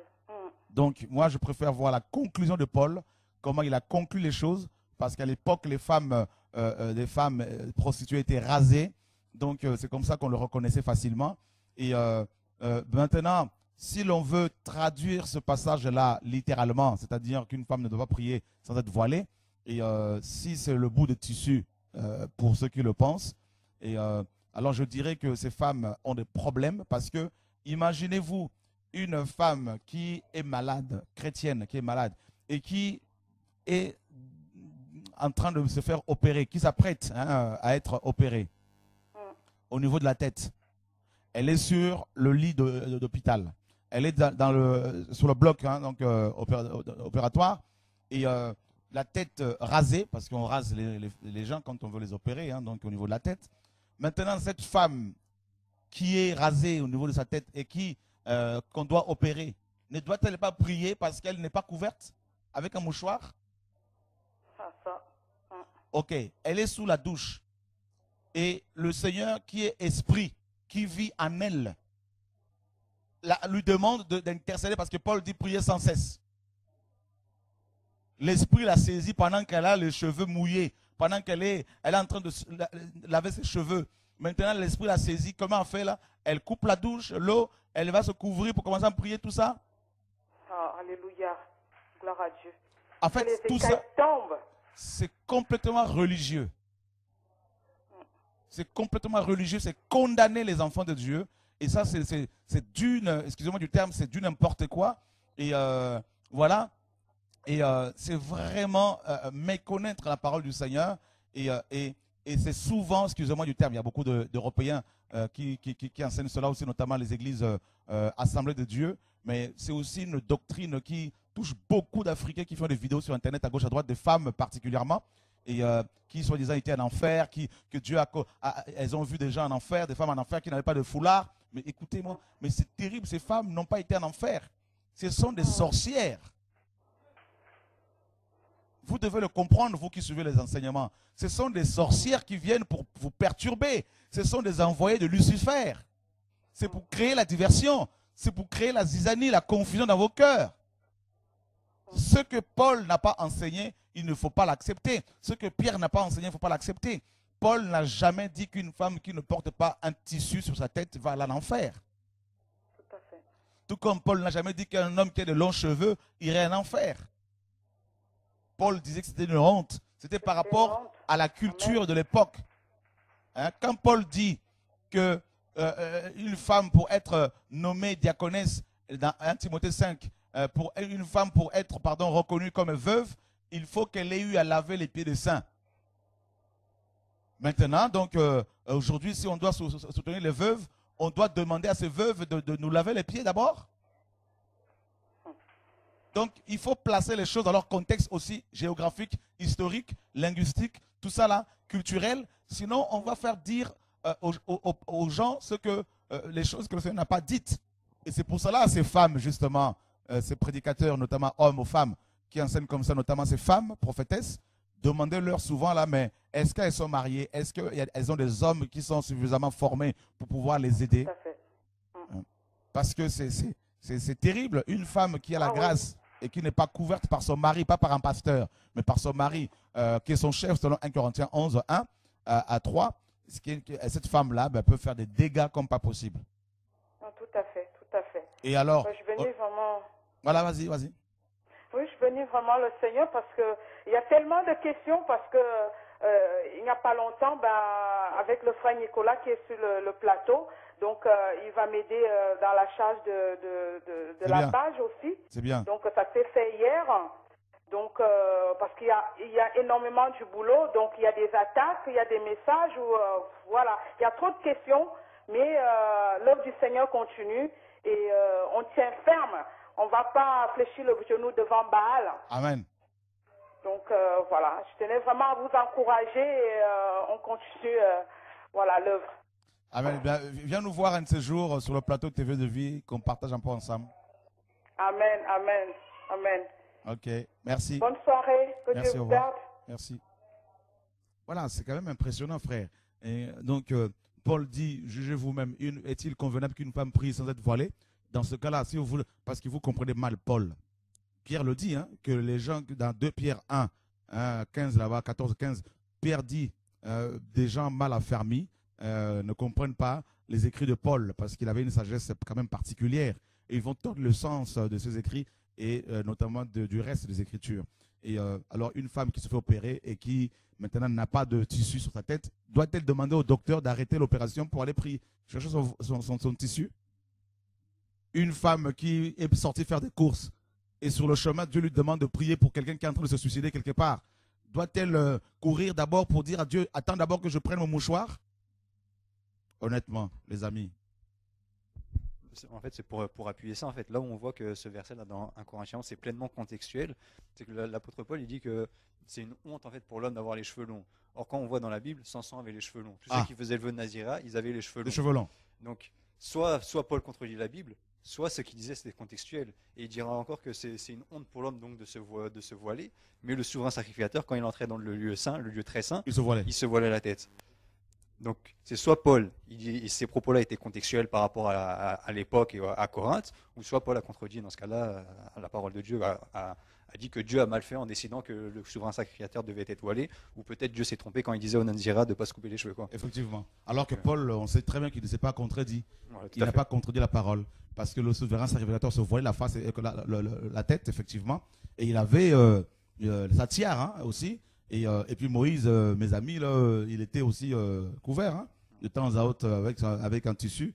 Et quand il allait parler au peuple, parce qu'il avait tellement la gloire. Donc, non, c'est très bien. Donc, c'était contextuel. En fait, il y avait un contexte. Voilà. Donc, il faut pas condamner les enfants du Seigneur. Voilà. Donc, ce n'est pas un bout de tissu qui peut nous sauver.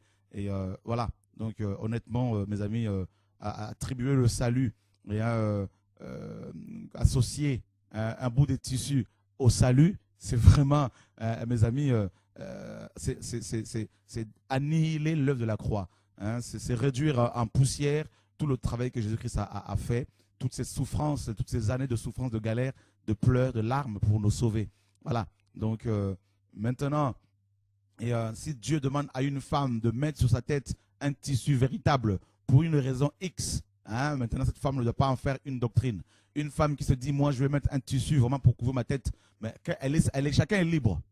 Mais il ne faut pas aller condamner les autres, frères. Ce n'est pas ça l'évangile. Et je crois que ce débat-là ne doit pas non plus diviser les envieux. Hein, nous devons nous focaliser, comme Paul le dit dans la parole, hein, sur l'essentiel. Hein, donc, Dieu va éclairer les uns des autres. C'est ça le message. Il y a tellement de loups cruels, tellement de voleurs, de femmes prophétesses qui égarent le peuple que nous devons, mes amis, dénoncer. Et surtout, nous prendre position pour la parole. Alors, les enfants véritables du Seigneur, nous ne faisons pas la guerre hein, à cause sur des détails, des choses qui ne sont pas salutaires. Hein. Il y a quand même des choses dans la Bible qui sont salutaires. La foi, la crainte de Dieu, la sanctification, l'amour, l'humilité, tout ça. Donc, voilà. Et Paul le dit, le grand apôtre le dit dans Colossiens. Il dit que pour l'instant, hein, marchons dans même pas. Hein, donc, Dieu nous éclairera. Hein, donc, voilà. Que Dieu soit béni, que Dieu soit glorifié. Allô, bonsoir. Oui, bonsoir, frère. En fait, je voulais vraiment vous expliquer quelque chose et poser une question par rapport à la vision, parce que je suis un tout petit peu perturbé. En fait, un jour, je suivais une vidéo, un message, voilà. Tu réclamais une sœur qui était avec son mari. Ils étaient proches de toi, ils utilisaient le bus de l'Assemblée et tout pour prendre les frères et sœurs à la gare, mais les deux étaient sorciers. Souvent, elles venaient pour que tu pries avec elles, je m'aille ici, je m'aille là, je m'aille là.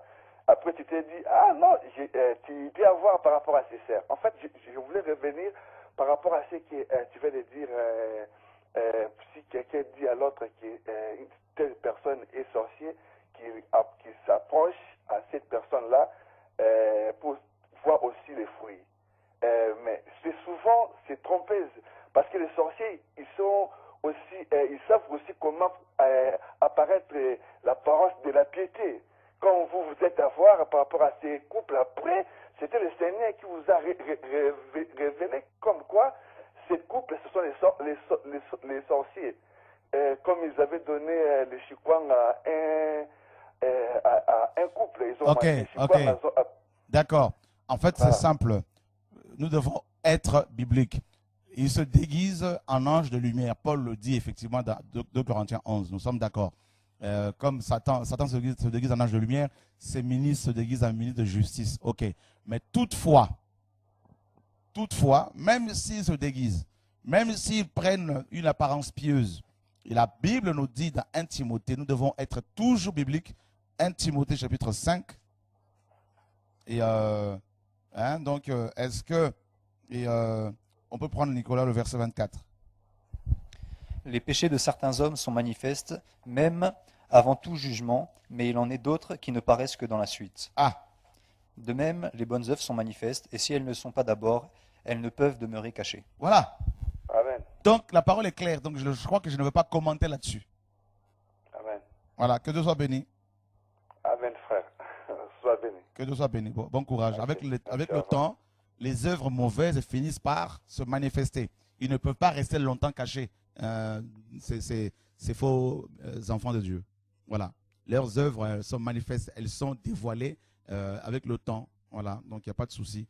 Mais attention de ne pas condamner, dire que quelqu'un est sorcier. N'ajoutez pas crédit.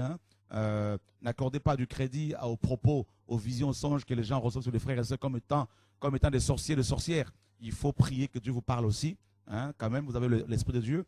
Aussi, voyez les fruits de ces personnes. C'est important.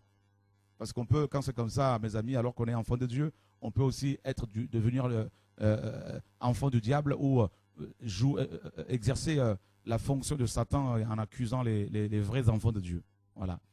Donc, que le Seigneur soit béni. En tout cas, l'objectif ce soir, c'est d'éclairer, d'apporter un équilibre pour que les enfants de Dieu aient suffisamment d'éléments et, pour ne plus se faire avoir et par des soi-disant visions, prophéties, tout ça, ou doctrines qu'ils peuvent entendre ici et là. Allô, bonsoir. Oui, bonsoir. J'ai appelé pour poser une question. Je voulais savoir quelle est la différence entre l'enseignement et la prédication. Et aussi, qu'est-ce qu'une femme peut faire? La prédication, l'enseignement ou les deux? Ok. Ah, donc là, c'est deux questions. Donc, c'est quoi la différence? Quelle est la différence entre l'enseignement et la prédication? Nous sommes Oui, tous... selon la Bible. Tout à fait, tout à fait. De toute façon, les réponses ne peuvent provenir que de la Bible. Nous prenons le retour à la parole. Merci, ma soeur.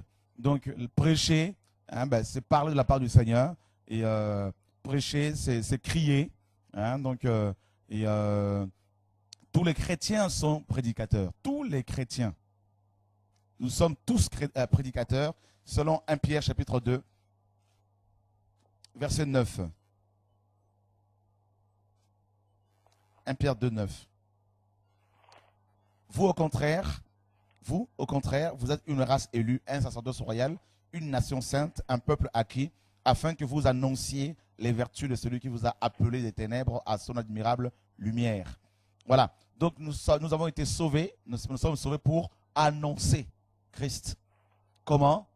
Par d'abord notre vie transformée, selon 2 Corinthiens 3, nous sommes des lettres, nous devons être des lettres, c'est des témoignages, donc des expressions d'amour du Seigneur, et par notre manière de parler, de nous habiller décemment, effectivement, hommes ou femmes, et aussi par la proclamation, témoigner de Christ en parlant à nos voisins, à nos collègues, au travail, tout ça. Donc ça, c'est l'affaire de tous les chrétiens. Il n'y a pas besoin d'être pasteur, prophète, apôtre, docteur pour le faire. Non. Ça, tout le monde peut le faire. Donc, cette prédication, et ça peut être aussi une forme d'enseignement, parce qu'enseigner, c'est tout simplement instruire. Donc, en prêchant, on instruit forcément les gens. Voyez? Dans ce sens-là, enseignement et prédication, c'est la même chose, parce que prêcher, c'est parler de la part du Seigneur. Parler de la part du Seigneur, c'est annoncer quelque chose. Donc, on enseigne, on instruit, on exhorte, on fortifie, c'est la même chose. Maintenant, il y a un autre type d'enseignement. Là, c'est la pose des doctrines. Donc, Jacques 3 nous dit que tout le monde ne peut pas se mettre à enseigner. Ça, c'est la pose des doctrines. Voilà. Et c'est ce que Paul, Pierre, Jacques et Jean, tout ça ont fait. Et on a vu dans les Écritures que, effectivement, c'était plus les hommes qui ont eu à faire ce travail. Je ne dis pas que les femmes ne peuvent pas le faire. Une femme peut enseigner, prêcher si elle est inspirée de Dieu, mais poser de doctrines ici et là, et homme ou femme, c'était vraiment plus l'affaire des hommes. Maintenant, Paul dit que les femmes âgées, les femmes peuvent enseigner aussi les jeunes femmes, leur apprendre comment aimer leurs enfants. Et voilà. Mais une femme qui reçoit quelque chose de la part du Seigneur, prédication, enseignement, peut partager cela, il n'y a pas de problème. Mais de là à l'établir pasteur pour diriger une église, non, là on n'a pas vu ça dans la Bible et tout ça. Là. D'accord, donc une femme peut enseigner, mais pas sans forcément avoir un titre de pasteur, mais elle peut quand même enseigner. De toute façon, si elle a reçu quelque chose clairement de la part du Seigneur pour partager, et, parce que beaucoup sont souvent hypocrites. Ils vont dire la femme ne peut pas enseigner, mais elle peut exhorter. Mais écoutez, c'est quoi enseigner, exhorter, tout ça, c'est la même chose. Ce sont des synonymes pour moi, là, parce que on met seulement, c'est des synonymes. Voilà, parce que quelqu'un qui exhorte les autres, exhorter, c'est encourager. C'est fortifier. Donc, un enseignement sert à quoi? À fortifier, à encourager. Et il y en a qui pensent que enseigner, l'enseignement, c'est quand on parle pendant 1 heure, 2 heures, 3 heures. Non. On peut, en parlant pendant 2 secondes, 3 secondes, on peut enseigner les gens. D'accord. Parce que enseigner signifie simplement instruire. C'est l'instruction. Maintenant, Paul ne voulait pas que les femmes aient l'autorité sur les hommes, parce qu'à l'époque, effectivement, ces femmes faisaient n'importe quoi, on le voit, hein, dans 1 Corinthiens notamment. Et c'est pour cela que la femme qui a vraiment le ministère public, qui est appelée par le Seigneur pour aller ici et là, crier de manière permanente, hein, comme Aquilas et Priscille, eh ben, vaut mieux que ces femmes-là soient à côté de leurs époux. D'accord, ok. Merci pour les réponses et soyez encouragés. Voilà, merci. Parce que si elles n'ont pas les hommes à côté d'elles, eh ben, imaginez, regardez bien, hein, Ève, Adam l'a laissé seulement quelques secondes. Hein. Voilà, il était à côté, Adam, nous dit la parole. Mais quelques secondes ont suffi pour que Ève, mes amis, aille copiner avec le serpent. Hein. Voilà. Donc, c'est terrible. La femme est un être aussi très sensible. La parole le dit. Hein, c'est un vase fragile. Hein, Pierre le dit dans 1 Pierre 3, c'est pas Chora, c'est Pierre qui le dit. Un vase, c'est un sexe faible. Voilà. Donc, ici, elle est seule pour faire le ministère. Eh ben, je peux vous assurer qu'il y aura des dégâts. Voilà. C'est pour cela, même les hommes, Paul a prévu des collèges. Hein, il faut Dieu plutôt, je dirais, des collèges. Parce qu'une femme seule peut devenir rapidement une vraie Jézabel. Je vous assure. Hein. Surtout celles qui chantent, là, les chantres, la frère. Il faut prier beaucoup pour elles. Hein. Elles sont terribles parfois, là, parce qu'elles ont le pouvoir après. Là. Elles ont le pouvoir sur les hommes. C'est terrible. C'est pour cela que Paul dit que l'homme est la tête de la femme. Donc une femme qui devient tête, qui se met en avant, mes amis, selon la Bible, ça devient dangereux. C'est pour cela, sous la loi, mes amis, c'était l'homme, Aaron, qui allait devant Dieu. Voilà. Et dans chaque famille, c'était l'homme qui était le sacrificateur, le chef de famille. Et la femme, bien sûr, qui est couverte ainsi par son chef, dans l'amour, elle va être plus épanouie. Voilà. Mais si elle se met au-dessus, selon les Écritures, là, eh ben voilà, Akab, vous avez vu comment Jézabel a pris la place? Eh ben, Jézabel, mes amis, il y en a plein aujourd'hui de Jézabel, hein, qui sont sur Internet, qui font des enseignements, des vidéos. Hein, il y en a qui interdisent aux femmes d'enseigner, en même temps, ils collaborent avec elles pour faire des vidéos à gauche à droite. C'est un peu du n'importe quoi aujourd'hui. C'est la confusion aujourd'hui. Il faut vraiment veiller. Chacun doit être à sa place. Voilà. C'est pour ça que dans la Bible, on n'a pas vu Jésus-Christ prendre une femme, établir apôtre, pour avoir des femmes qui étaient autour de lui, qu'il a utilisé, qu'il a, mes amis, utilisé puissamment. Hein, donc, dans Acte 2, on voit ces femmes parler, hein, prophétiser, enseigner, prêcher l'évangile lors de la naissance de l'Église. Mais Jésus-Christ, notre maître et notre modèle parfait. Il n'a pas pris une femme pour l'établir prophète et apôtresse pour lui donner à gérer une assemblée, parce qu'il faut protéger la femme. Et voilà. Donc, que Dieu soit béni pour nos sœurs qui aiment le Seigneur, qui comprennent ces choses, qui servent le Seigneur avec les enseignements, les exhortations que le Seigneur leur donne parce qu'elles sont inspirées, mais qui aussi en même temps veulent être des femmes de Dieu d'abord, hein, au lieu de vouloir dominer les hommes, des femmes de Dieu, des mères dignes de ce nom, des épouses dignes de ce nom. Et nous le saluons ce soir. Croyez-moi, je ne suis pas misogyne. Que Dieu soit béni, que Dieu vous garde au nom de Yeshua. Allô, bonsoir. Oui, allô? Oui. Oui, bonjour. J'aurais une question à poser. D'accord. Est-ce que c'est un péché pour une chrétienne d'avoir un piercing sur le nez? Est-ce que c'est un péché pour un chrétien d'avoir un piercing sur le nez? Je ne dirais pas que c'est un péché, mais je dirais plutôt que... alors pourquoi avoir un piercing sur le nez? Parce que tout ça, là, ça va attirer le regard des gens sur toi. Oui. Tu vois? Donc, alors, vaut mieux, quand on est chrétien, de tout faire pour être discret. Voilà, donc, parce qu'on sait que le piercing est c'est la mode, c'est le monde, voilà, donc c'est déconseillé. Voilà, on ne va pas dire que c'est un péché, mais c'est déconseillé parce que c'est quelque chose qui peut te pousser au mal. D'accord. Voilà, tout simplement. D'accord, merci beaucoup. Que Dieu soit béni. Alors, garde ton nez comme Dieu l'a créé, ne va pas faire des trous partout. D'accord. Merci beaucoup. Que Dieu soit béni. Parce que même pendant qu'on respire, après l'air passe par le... C'est compliqué là, mes amis, là, il faut... Hein, le souffle passe par le trou qu'on a fait là. Donc, il faut boucher tous ces trous là, c'est important. Voilà.